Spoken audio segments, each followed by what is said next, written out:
जी, अरे हम चंद्रमौली महादेव के और चरित्रों को भी आपको सुनाएंगे।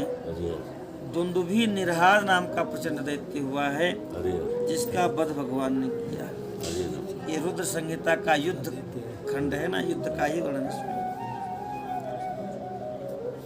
दिति के पुत्र हिरण्याक्ष को जब भगवान ने मार दिया, अरे तो देव सत्रो दुंदुभी निरहार ने कहा कि मैं इनका बल लूंगा। देवताओं का बल कौन है? ब्राह्मण। और ब्राह्मण नष्ट हो जाएंगे तो यज्ञ नहीं होंगे, और यज्ञ नहीं होंगे तो देवताओं को आहार तो इस स्वाहा के द्वारा ही मिलता है। अपने आप देवता निर्बल हो जाएंगे, अरे और तब छाणियों की मारियों भली भांति अपनाए, अरे उस समय इनके विजय प्राप्त कर लेंगे। अरे ऐसा सोच करके वह ब्राह्मणों का वध करने लगा। अरे काशी में बहुत ब्राह्मण हैं, वह काशी गया मारने के लिए।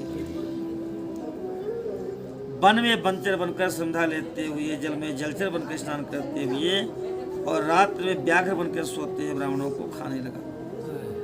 जब ब्राह्मण संध्या लेने जाए तो वहाँ जाके उनको खा ले, जब नहाने जाए तो वहाँ जलचर बन करके, मगरमच्छ आदि बन के खा ले, अरे और रात्रि में बाघ बन करके सोते ब्राह्मणों को खाने लगा। एक ब्राह्मण महाशिवरात्रि के समय अपनी कुटिया में शिव जी का ध्यान पूजन करके बैठा हुआ था। यह दुंदुभी निर्राद बाघ का रूप बना करके गया, खाना ही चाहता था, और उस समय ब्राह्मण का ध्यान भगवान शिव में पूरा लगा हुआ था, तल्लीन हो रहा था। उसने पहले ही न्यास कर लिया था। जब ध्यान में बैठते हैं तो ये जो चुटकी बजा लेते हैं, जल घुमा लेते हैं, ये सामान्य चीज नहीं है। इससे न्यास करने के बाद कोई भी आसुरी शक्ति हमारे ऊपर नजर नहीं डाल सकती, हम पूर्ण सुरक्षित होते हैं। तो उस ब्राह्मण ने भी न्यास आदि कर लिया था, मंत्र रूपी अस्त्र का विन्यास, इसलिए वह राक्षस ब्राह्मण के ऊपर आक्रमण करने में समर्थ नहीं हो सका। शिव जी समझ गए कि यह ब्राह्मण को खाना चाहता है, तब शिव जी ने उसका वध करने का विचार बनाया है। भगवान शंकर जी वहाँ प्रकट हो गए, और उसके बाद उसके सिर पर वज्र के समान कठोर मुष्टिका से प्रहार किया।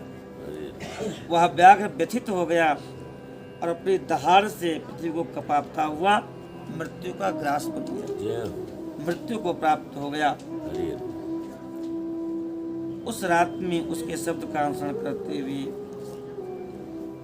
सब तपस्वी वहां पर आए हैं, और देखे कि उस पापी को शिव जी अपने बगल में दबाए हुए हैं। सब लोगों ने शिव जी को प्रणाम किया, उनकी स्तुति किया है। भगवान शिव कहते हैं, इस बाघ को बगल में दबाए हुए मेरे स्वरूप को जो ध्यान करेगा, और इस हमारे चरित्र को जो स्मरण करेगा, वह संग्राम में कभी भी पराजित नहीं होगा, सदैव विजयी होगा। और हमारे स्वरूप का नाम होगा व्याघ्रेश्वर महादेव।